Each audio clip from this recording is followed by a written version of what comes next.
இது பசவங்குடி மார்க்கெட்டில் காந்தி பஜாரில். இது எங்கேருந்து வருதுப்பா? ಇದು ಸೇಲಂ ಕಡೆಯಿಂದ ಬರುತ್ತೆ. ಮಲೆ ಮಹದೇಶ್ವರ ಬೆಟ್ಟ ಎರಡು ಕಡೆಯಿಂದ ಬರುತ್ತೆ. ನಿಮ್ಗೆ ಏನಂದರೆ ನಿಮಗೆಲ್ಲ ಎಳೆದು ಸಿಗುತ್ತೆ. ನಿಮಗೆ ಈಗ ಸೀಸನ್ ಐತೆ.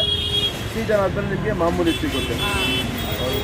ரொம்ப நல்லா இருக்குது, ரொம்ப டெண்டராக நல்லா இருக்குது, ரொம்ப நல்லது டைஜஷனுக்கு. யார் யாருக்கு கிடைக்கதோ வாங்கி ஊறுகாய் போட்டு நல்லா ಎಂಜಾಯ್ பண்ணி சாப்பிடுவோம். ನಮ್ಮ ಜೊತೆ ಮಿಕ್ಸಿಂಗ್ ಇದು ಹುಣಸೆಕಾಯಿ ತೊಗೊಂಡ್ರೆ ಹುಣಸೆಕಾಯಿ ಆಮೇಲೆ ಪೆಪ್ಪರು ಆಮೇಲೆ ಮಾಂಗಾಂಜಿ ಆಮೇಲೆ ನಾರ್ಕಂಗ ಎಲ್ಲ ಮಿಕ್ಸಿಂಗ್ ಹಾಕಿ ಉಪ್ಪಿನಿಗೆ ಹಾಕ್ತಾರೆ. ತುಂಬ ಚೆನ್ನಾಗಿರುತ್ತೆ. ಹಾಂ. ಆಮೇಲೆ ಇವಾಗ ನವಂಬರಿಂದ ನಿಮಗೆ ಜನವರಿ ಎಂಡ್ವರೆಗೂ ಸಿಗುತ್ತಿದೆಯಲ್ಲ. ಆಮೇಲೆ ನಿಮ್ಗೆ ಅನ್ಸಿದ್ರೆ ಅದು ಸ್ವಲ್ಪ ರೇಟ್ ಸ್ವಲ್ಪ ಹೆಚ್ಚು ಕಮ್ಮಿ ಆಗುತ್ತೆ. ಖಾರಕ್ಕೆ ನಿಮಗೆ ಮೆಣಸು ಹಾಕ್ತಾರೆ, ತಪ್ಪರೆ ಮೆಣಸಿನ್ಕಾಯಿ ಹಾಕ್ತಾರೆ. ಈಗೆಲ್ಲ ನ್ಯಾಚುರಲ್ ಆಗಿ ಮೆಣಸು ಹಾಕ್ತಾರೆ. ಮೆಣಸು ಹಾಕೋ ನಿಮಗೆ ಅಂದರೆ ಗ್ಯಾಸ್ಟ್ರಿಕ್ಕು ಬೇರೆ ಥರ ಪ್ರಾಬ್ಲಮ್ ಇರೋಲ್ಲ. ಬರೋ ಹೆಲ್ತಿ ಆಗಿರ್ತಾರೆ, ತುಂಬ ಹೆಲ್ತ್ ಒಳ್ಳೇದು.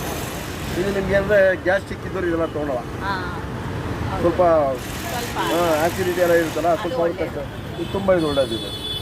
ಮತ್ತು ಇದೆಲ್ಲ ಮಿಕ್ಸಿಂಗಿಂದ ಚೆನ್ನಾಗಿದೆ. ಆಮೇಲೆ ನಿಮಗೆ ಸೇಲಂ ಕಡೆಯಿಂದ ಮಿಡಿ ಬರುತ್ತೆ, ಅಪ್ಪೆ ಮಿಡಿ, ಜೀರಿಗೆ ಮಿಡಿ, ಆಮೇಲೆ ಹಂಪೆಗಾಲ ಬರುತ್ತೆ. ಒಳ್ಳೆ ಚೆನ್ನಾಗಿದೆ ಐಟಮ್. எவ்வளோ நல்லா எக்ஸ்பிளைன் பண்ணி எவ்வளோ நல்லா வியாபாரம் பண்ணி ரொம்ப சந்தோஷமாக இருக்குது வாங்கிறதுக்கு. ரொம்ப நன்றி. Thanks madam.